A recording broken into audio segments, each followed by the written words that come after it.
আসসালামু আলাইকুম নাসৰিন ব্লগ সনিটি ব্লগলৈ আপোনালোক আটাইকে স্বাগতম জনাইছোঁ। আশা কৰিছোঁ আপোনালোক সকলো ভালে আছে। আমাৰ পিছে ভাল আল্লাহৰ আপোনালোকৰ দুৱাত আৰু আজিৰ দিনটোত আপোনালোক সকলোকে স্বাগতম জনাইছোঁ। আশা কৰিছোঁ আপোনালোকে ব্লগটো চাব। কালি ৰাতি বহুত বতাহ ধুমুহা আহিছিলে, চ' আজি ঘৰৰ হালত একেবাৰে খাৰাপ। এতিয়া চাওক গোটেইখন লেতেৰা আহি তত পৰিছে, এনেকুৱা নিচিনা হৈছে। ৰাতি ভালকৈ হোৱাও নহ'লে, লাইটটো গুচি গ'ল, গৰম এপাকত বতাহ মাৰি ঠাণ্ডা এনেকুৱা নিচিনা হ'ল। মই যি কিন্তু ৰাতিপুৱা উঠিলোঁ, হাজবেণ্ডটো ওলাই গ'ল আৰু এতিয়া মই অকণমান বহি লৈছোঁ ফেনৰ তলত, যিহেতু বহুত বেছি গৰম। আৰু তাৰপিছত এতিয়া কিবাকিবি অলপ কাম চাম কৰিম আৰু ব্লগটো ষ্টাৰ্ট কৰিছোঁ আজি। আপোনালোকে চাব আৰু যদি আপোনালোকে ছাবস্ক্ৰাইব নাই কৰা মোৰ চেনেলটো ছাবস্ক্ৰাইব কৰি দিব আৰু ফেচবুক পেজটোত ফ'ল' কৰি দিব দেই।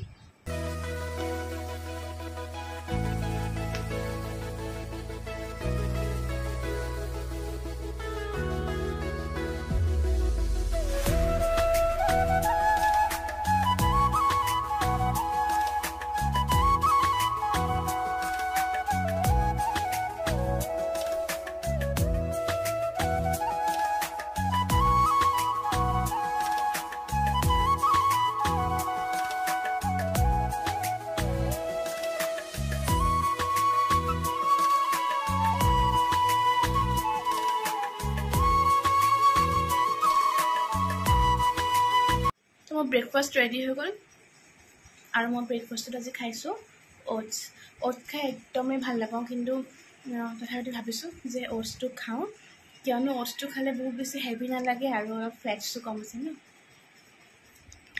এয়া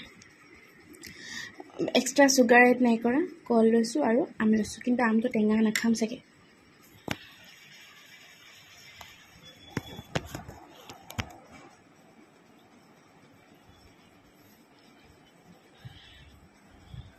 Not bad.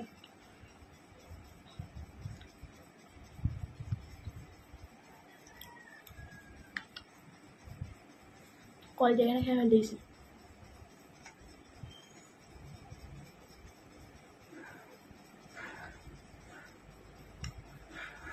গাইজ মই এই ব্ৰাছ পাত যে আনিছিলোঁ অনলাইন, এই পাত বহুত ভাল জানেনে। চফাত যিমান লেতেৰা থাকে একদম ধুনীয়াকৈ ওলাই যায়, ধূলিও ওলাই যায় আৰু অকণি অকণি যিবোৰ লেতেৰা পৰে মকৰা জাল সেইবোৰ চব ধুনীয়াকৈ ওলাই যায়। চাওক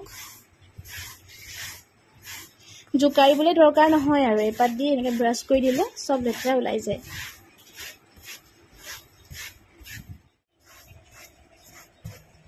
ইমানে জেঠীয়ে হাগে নহয় কি ক'ম আৰু, জেঠী গু ভৰ্তি হৈ থাকে চফাবোৰত কৈছোঁ নহয়।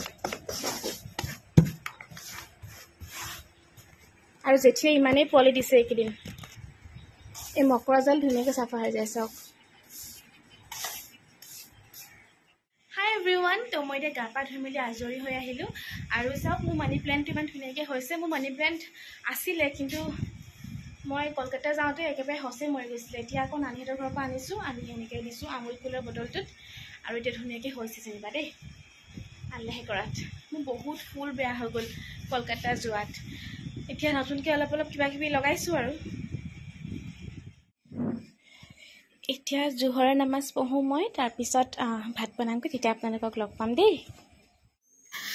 নানী ঘৰৰ পৰা দি পঠিয়াইছিলে কান্ধুলি মাছ, এইটো মহাতীয়ে জালত ধৰা হয়, ইমান ডাঙৰ। চাওক কান্ধুলি মাছটো 3 পিচ হ'ল। মই ভাবিছিলোঁ কি 2 পিচ কৰিম আৰু ফ্ৰাই কৰিম, তাৰপিছত দেখিছোঁ নহয় 3 পিচ হ'ব। আৰু মই এতিয়া কটাৰীখন লৈ আনিছোঁ, দা নিচিনা কটাৰীখন, এইখন দি মই ধুনীয়াকৈ পিচ কৰি ল'ম।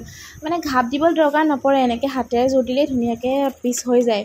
এখন দি মই মাংসও কাটোঁ মাছো কাটোঁ, কাৰণ দুটাই কাটিবলৈ পৰা হৈ যায়। আৰু ব্ৰইলাৰ মাংস যিহেতু ইমান নালাগে ন জোৰটো, সেইটো কাৰণে ধুনীয়াকৈ কাট খাই যায়। আৰু এই চাওক মই ভাবিছিলোঁ মই 2 পিচ কৰিম, কিন্তু 3 পিচ হৈ গ'ল, ইমানেই ডাঙৰ মাছটো। তাৰপিছত অকণমান হালধি নিমখ সানি অকণমান টাইম থলোঁ আৰু তাৰপিছত এইখিনি ধুনীয়াকৈ ৰঙাকৈ ফ্ৰাই কৰি দিম। মই বোলে যিমানটো ফ্ৰাই কৰিলোঁ, হাজবেণ্ডে কৈছে আৰু ফ্ৰাই কৰিব লাগিছিলে বোলে, কাঁইটটো অলপ বেছিকৈ পালে, কিন্তু খাবলৈ বহুত টেষ্টি গাইজ। আৰু বেছি ফ্ৰাই কৰা হ'লে টেষ্টটো গুচিয়ে গ'ল হয়, সেইটো কাৰণে মই কমকৈ ফ্ৰাই কৰিলোঁ।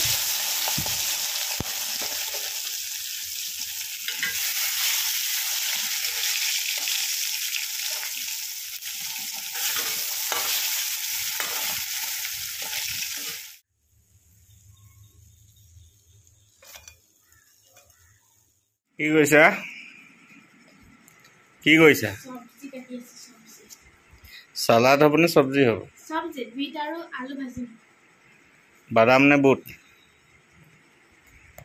বাদাম। ভাল লাগিব। সদায় চালাডে খাই থকা হয়, সেইটো কাৰণে ভাজি বনাম বিটটো আমি খাব লাগে যেনেকৈ হওক লাগিব সেইটো কাৰণে ভাজি বনাই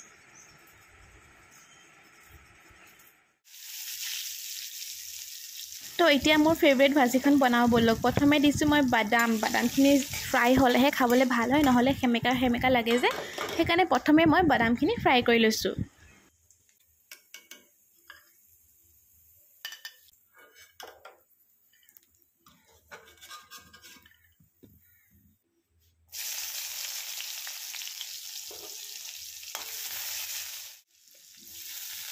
তাৰপিছত দেখিলেই চিম্পুলকৈ পিঁয়াজ হালধি নিমখ আৰু বাকী একো নিদিওঁ খালি কেঁচা জলকীয়া এটা দিম আৰু বিট আৰু আলু খাবলৈ ইমানেই টেষ্টি হয় নহয় মিঠা হয় বিটৰ সোৱাদটো পূৰা ভাজিত সোমাই যায় যোনসকলে কেঁচা বিটটো খাই ভাল নাপায় তেওঁলোকে ট্ৰাই কৰিব পাৰে এনেকৈ খাবলৈ খুব ভাল হয় কাৰণ বিটটো আমি খাবই লাগে ন তেজ হয় বুলিও কয় গাত আৰু স্কিনৰ কাৰণেও খুব ভাল তো সেইটো কাৰণে যদি কেঁচাকৈ খাব নোৱাৰে তেনেহ'লে এনেকৈ বনাই খাই চাবচোন খাবলৈ কিন্তু খুব সোৱাদ হয় মই যে খাই বিৰাটেই ভাল পালোঁ আৰু এয়া আমাক গছৰ জলকীয়া এটা দি দিছোঁ আৰু এয়া চাওক ভাজিখিনি যেতিয়া পূৰা সিজি গ'ল তাৰপিছত দি দিম এতিয়া মই বাদাম কাৰণ বাদাম নহ'লে সেমেকি যাব যে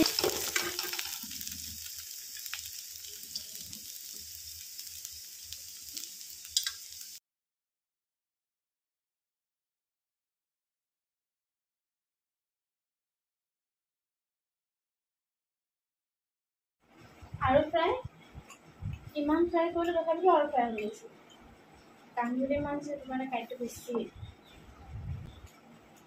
বহুত তেল মাছ কেনে খাবি ভাজিটো খাবলৈ টেষ্টি হৈছে এনেকুৱা মিঠা পূৰা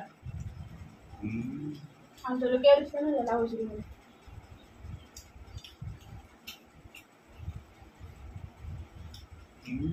লেপা নাই এইটো মাছটো কচি লৈ ভাজিব লাগে তুমি ভুল কৰিলা দেই মই নাজানো নহয় কোনোবাক কৈছিলে কাটি ভাজা বুলি কাটিয়ে ভাজিলোঁ ক'ত এটা কচি নাই অঁ সেইটো কথা নাই গোটাকৈ নাভাজি মই পিছ কৰি দিম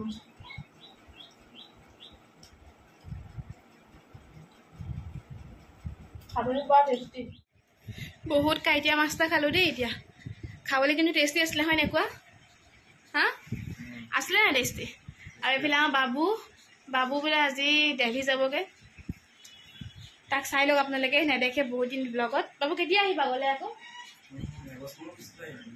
এবছৰ পিছত আহিব গাইজ বিয়া চিয়া পাতি আহিবা নেকি একেবাৰে ঠিক নাই নহয় বিয়া চিয়া পাতি আহিব পৰা কি ঠিক বিয়া পাতি নাহিবা দেই আমি ইয়াত বিয়া পাতি দিম আকৌ দেই কৈ দিছোঁ বিয়া চিয়া পাতি নাহিবা আৰু আহোঁতে মোৰ কাৰণে চকলেট লৈ আহিবা সি মানে চকলেটৰ ফেক্টৰীত কাম কৰিবলৈ যাব মোৰ কাৰণে চকলেট লৈ আহিবলৈ গৈছোঁ আহোঁতে এবছৰ পিছত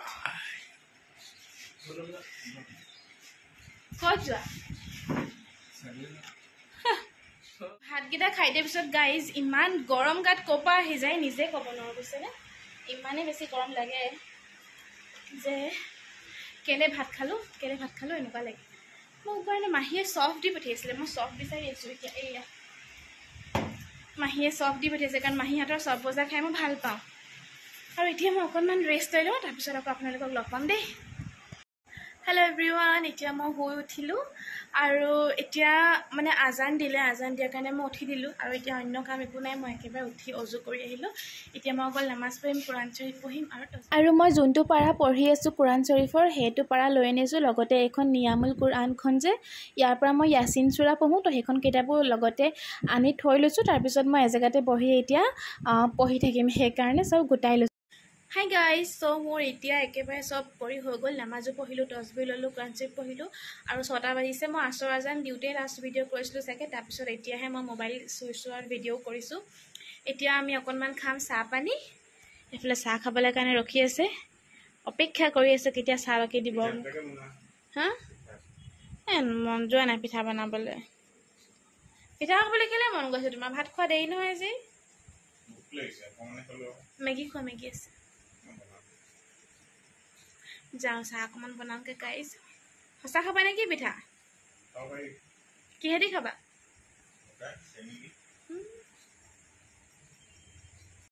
পিঠা খাম বুলি কোৱাত বনাই দিলোঁ বাৰু পিঠা মই কিন্তু খায়ো হ'ল চাওক গাইজ এতিয়াহে মই ভিডিঅ' কৰিছোঁ আৰু এইফালে মই খাই আছোঁ চানাটো ইমান টেষ্টি খাবলৈ তাকে আপোনালোকক দেখাই দিলোঁ অকণমান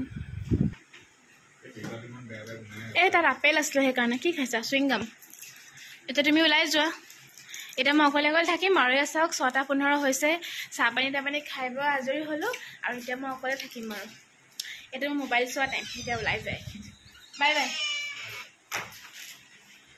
সোনকালে আহিবা দেই চিকেন আছে উলিয়াই থৈছোঁ আইচৰ পৰা নহ'লে বনাব সময়ত বহুত টাইম ৰখিব লাগে কি যে কামবোৰ কৰি থাকে না মানুহজনে মই নামাজ পঢ়ি আছিলোঁ আৰু ওলাই গ'ল ৰুমৰ পৰা মোক লগ কৰি থৈ গুচি গ'ল বাহিৰৰ পৰা আকৌ নামাজ পঢ়ি মই চিঞৰিছোঁ এতিয়া মোক দুৱাৰ খুলিছে তো এতিয়া সেইফালে কি বনোৱা ৰাজুকা চলিছে হয় হা কি ক'বা আৰু উপায় নাইকিয়া হৈছে দিন ৰাত খানা বনাই আমনি লাগি গৈছে ইমানেই বনাইছোঁ সেইটো কাৰণে দেৰিকৈ দীঘলীয়া কৰিছোঁ বনাইতে আছো দেখি আছে মানুহে কোনে ৰেচিপি দি আছে হা এয়া এসাঁজ বুট কেইটামান ভাজিয়ে যদি এয়া হয় গতিকে ৰাতিপুৱা খাবই নাপাওঁ এতিয়া চিকেন বনাব বেছিকে বনাইছা ন কমাই দিয়া আকৌ আপোনালোকেও বনাই দিছে